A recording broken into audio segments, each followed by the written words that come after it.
C'est les 10 dernières minutes de cette émission et avant le week-end, on va recevoir 3 personnes. D'abord Stéphane Bilal Poleya, bonsoir. Bonsoir. Artisan. Hakim Houssen est gérant de snack. Bonsoir. Et Jean-Yves Payette est le représentant de lutte ouvrière de Nathalie Arthaud à La Réunion pour cette élection présidentielle. Voilà, pourquoi un tel plateau? C'est d'une part pour parler de l'emploi, qui n'est pas simple, et montrer 2 personnes qui ont choisi de ne pas rester dans l'inactivité, mais de créer leur activité et de créer leur emploi. Et Jean-Yves Payette, qui derrière, avec son parti politique, essaye aussi de soutenir un petit peu l'action des artisans. Et c'est pour ça que là, ça va être le moment d'une part, de regarder ce que peut faire Hakim Houssen dans son snack, et j'espère que ça va vous mettre en appétit juste avant 19h, et de parler politique en même temps. Alors, la question, c'était simple, c'est aujourd'hui, il faut créer, c'est-à-dire que le contexte ne permet plus d'accéder à un emploi dans une entreprise, il faut créer son activité. Nous, on ne prône pas ça, forcément. Je pense que les personnes qui sont sur ce plateau, ou beaucoup de petits artisans qui essayent de se débrouiller quand ils sont au chômage, ils refusent de baisser les bras, ils essayent de survivre et ils ont raison. Hein. Ils ont raison de dire, voilà, la vie n'est pas finie, il faut continuer à se battre face à ces licenciements, etc. Mais on voit par rapport au taux de chômage qu'il y a actuellement que c'est pas la solution non plus. Hein. Il faut pas aujourd'hui, ce qu'il faut justement dans cette campagne électorale, il faut avancer les idées, notamment chez les grands patronats, dans les grandes entreprises. Il faut interdire les licenciements. Aujourd'hui, oui, il faut partager le travail. Oui, il faut prendre sur les profits pour augmenter les salaires. Et d'ailleurs, ces petits artisans vivent aussi de notre salaire. Et quand le pouvoir d'achat n'augmente plus, quand le salarié il est là en train de dire je vais pas aujourd'hui acheter une barquette à 5 euros, je vais plutôt emmener un sandwich ou ramener mon repas de la veille, et ben oui, tout le monde est impacté, et notamment les petits restaurateurs. Hakim Houssen, aujourd'hui, alors on va d'abord dire qu'est-ce qu'il y a sur ce plateau, si on peut voir les images de ce qu'il y a dessus. Je ne sais pas si on a cadré ou pas. On va juste voir. On va voir en plan large. Alors sur le plateau, qu'est-ce qu'il y a à manger? Qu'est-ce que vous offrez à vos clients? Aujourd'hui, c'est le menu que m'a fait. Là, m'a fait aujourd'hui un calia poulet. Un quoi? Calia poulet. C'est un poulet un petit peu. Les Africains ils font ça avec du lait de coco, et nous les Indiens nous faisons ça avec du yaourt. C'est un poulet à l'indienne, que du yaourt avec des pommes de terre dedans. Ensuite, on a le riz. Après ça, c'est ma spécialité, c'est la croquette de poulet. C'est la cuisse de poulet que Alors, par rapport aux croquettes de poulet habituelles qu'on voit dans certains petits commerces, ça ressemble pas du tout. Totalement différent. Là-bas, il est fait avec les ailes de poulet, le aileron, alors que là, il est fait uniquement avec la cuisse de poulet, que les travailler, que les macérer. Il est fait dans une pâte avec une recette un petit peu, je dirais, jalousement gardée, et depuis plus de 30 ans, 40 ans. Eh ben, ça, c'est un vrai trésor. Et après, là, on amène quelques petits gâteaux aussi, quelques petites sucreries d'origine indienne que nous les fait ça avec goût. Alors, est-ce qu'on peut soulever le plat vers la caméra qui est là-bas? Celle-là. Voilà, merci. Alors, qu'est-ce qu'il y a dedans? Là-dedans, nous, on a balfi, ça les fait à base de lait. Le magaj en ourdou, il veut dire mal de tête, c'est-à-dire que c'est très difficile à faire. Il est fait avec de la farine gramme. Et là, on a du nan kataï, c'est un petit sablé. D'accord. Et ça, aujourd'hui, ça fait combien de temps on l'a commencé, on l'a ouvert au snack? Là, il fait pas longtemps, il fait 2 mois. On a été au chômage depuis 1 an. On a vu par l'emploi, on a essayé de trouver une solution parce que moi, une activité, mais franchement, mais d'une génération où l'oisiveté est une activité très difficile à vivre. Et à 50 ans, il n'est pas évident aussi de trouver un patron il est un peu logique. Il s'apprend bien jeune armée de 25 ans s'il y a besoin de formation, quelque chose comme ça. Donc là, on a décidé, dernier caractère comme il dit, passer un petit coup à essayer de créer mon propre emploi surtout. Au moins, de gagner mon salaire, quoi. D'accord. Stéphane Bilal Poleya, où est dans le bâtiment? Tout à fait. Oui. Et pareil, même situation, à un moment donné au chômage, il fallait trouver une activité.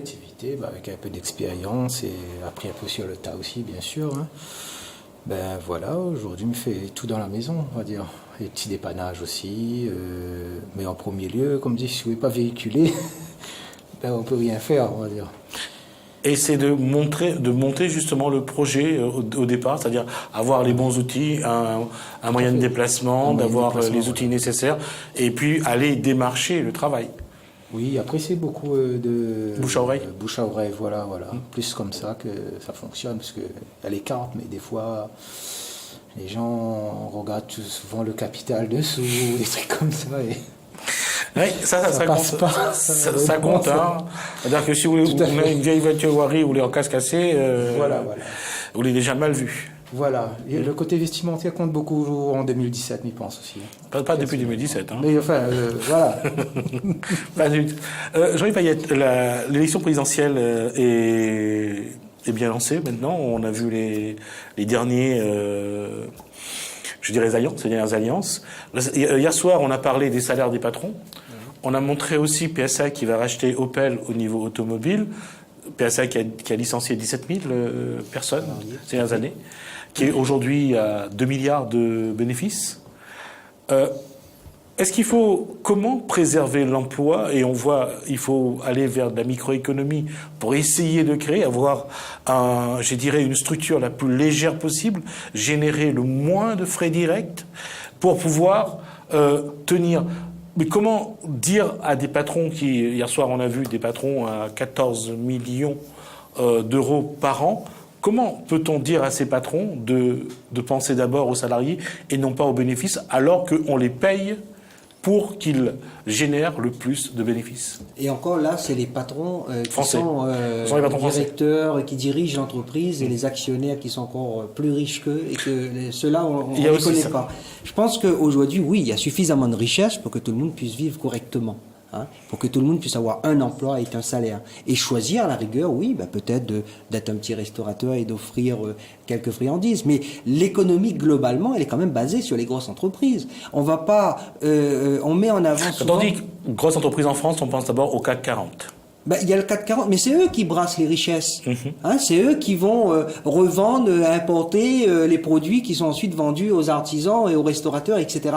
Et si on s'attaque pas à ces profits-là, ces richesses-là, il n'y a pas de solution. Comment des élus, souvent élus par le peuple grâce aux moyens de ces mêmes entreprises, peuvent mettre en place des lois qui peuvent aller à l'encontre de leurs intérêts, alors que eux font du lobbying plutôt pour mettre en place des hommes qui vont, des élus qui vont aller dans leur sens. Vous savez, quel que soit le président de la République qui va être élu, sera au service des riches, parce qu'on est dans une société qui est dirigée par les riches. C'est pas les hommes politiques qui dirigent, ce sont les capitalistes, c'est eux les donneurs d'ordre.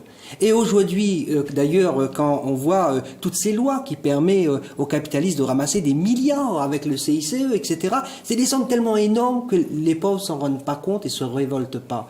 Alors que, oui, là, c'est suffisamment d'argent pour permettre à tout le monde de vivre correctement. Et d'ailleurs, quand un pauvre vole un GSM, c'est un voleur et tout le monde est d'accord. OK ?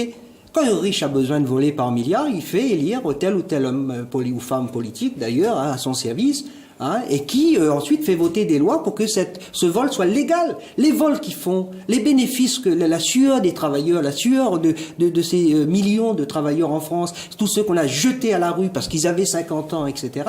Et tout cet argent-là, il y a des lois qui leur permettent de le faire. Et oui, l'idée de dire qu'il faut interdire les licenciements qui ne fait qu'engraisser ces capitalistes, qui fait que les riches deviennent encore plus riches aujourd'hui, alors qu'on dit que c'est la crise. Si c'est la crise, qui réduisent leur train de vie, qui toucheraient 10 000 euros par mois seulement, ce ne serait pas largement suffisant pour eux. Nous, on aurait les milliards nécessaires pour permettre à tous les jeunes d'avoir un travail.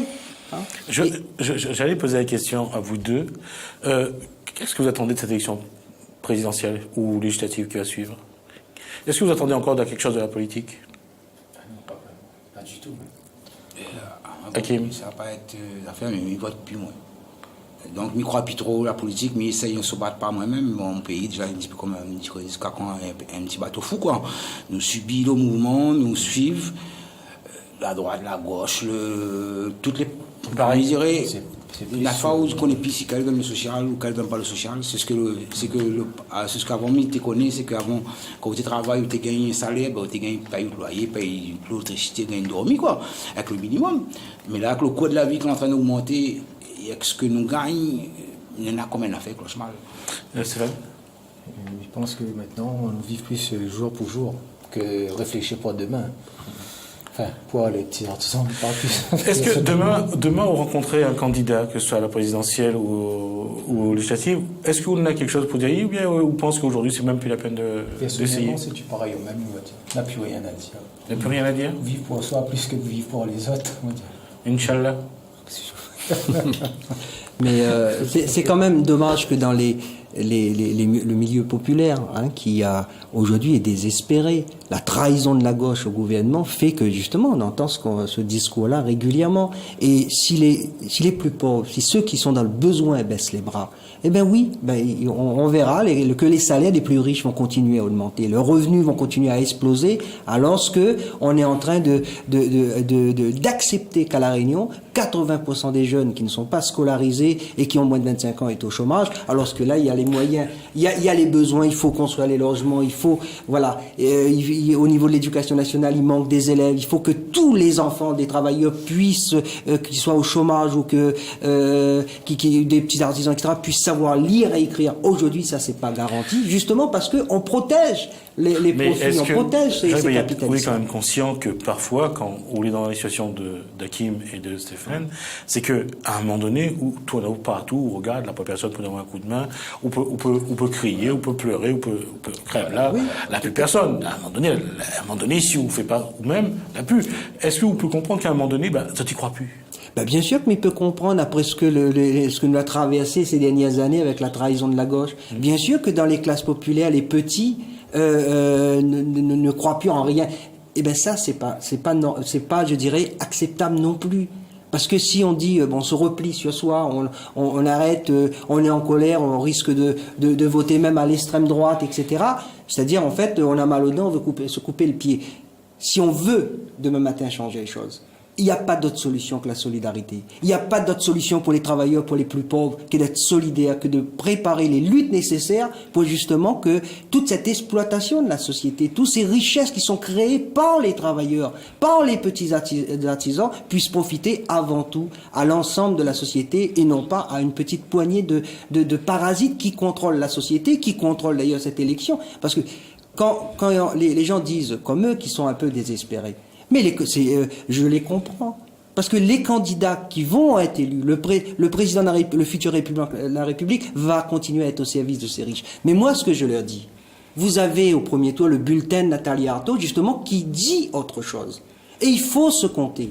Il faut dire que, oui, il y a des dizaines de milliers, peut-être même des centaines de milliers, voire des millions de travailleurs et de pauvres qui n'acceptent pas de baisser les bras, qui n'acceptent pas cette situation où il y a suffisamment de richesses pour vivre et que c'est parce que justement cette société elle est basée sur l'exploitation et le fait que les riches veulent toujours être plus riches. Si on est milliardaire, on a 2 milliards, on en veut 4, voilà, ça s'arrête. Et d'ailleurs, juste pour terminer, quand on regarde les rachats d'entreprises, comme vous avez dit tout à l'heure, ça ne se fait pas avec des 40 000 euros, ou comme monsieur dit, lui, il a besoin de 10-15 000 euros pour s'acheter une petite fourgonnette pour circuler. C'est des dizaines de milliards, des centaines de milliards qui se rachètent. Et ça, c'est pas acceptable. Alors, on va arrêter là. Je reviendrai bien sûr avec vous sur la campagne présidentielle et sur les propositions de Nathalie Arthaud pour lutte ouvrière.